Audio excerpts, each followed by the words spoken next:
Tour de France, le peloton en route vers la montée légendaire de l'Alpe d'Huez. Les 161 coureurs du Tour de France sont partis jeudi midi sous le soleil pour la 12e étape du Tour de France, journée consistante de 175,5 km qui verra le peloton gravir les cols de la Madeleine, de la Croix de Fer avant la montée légendaire vers l'Alpe d'Huez.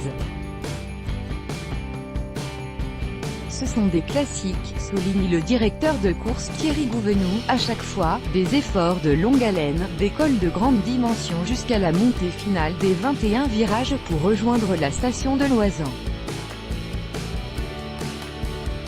C'est une étape qui ne déçoit jamais, surtout que nous y avons ajouté les somptueux lacets de Montvernier. Ce qui donne 65 km d'ascension, ajoute Gouvenou à propos d'un dénivelé positif global supérieur à 5000 mètres.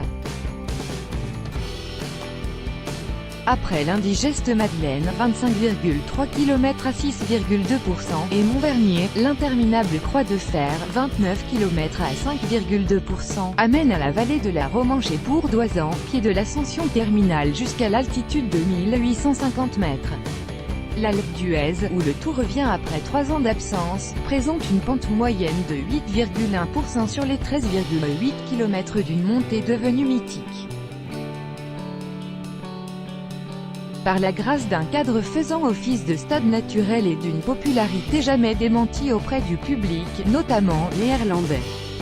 Profil de la 12e étape du Tour de France. Copyright AFP, Sophie Ramis. Lors des 3 précédentes arrivées dans la station de 1400 habitants, la victoire est revenue à chaque fois à un Français, Pierre Rolland en 2011, Christophe Riblon en 2013 et Thibaut Pinot en 2015. Le peloton s'était lancé à midi 27 de Bourg-Saint-Maurice, avec une arrivée à l'Alpe d'Huez prévue vers 17h53, prévision à 32 km/h de moyenne.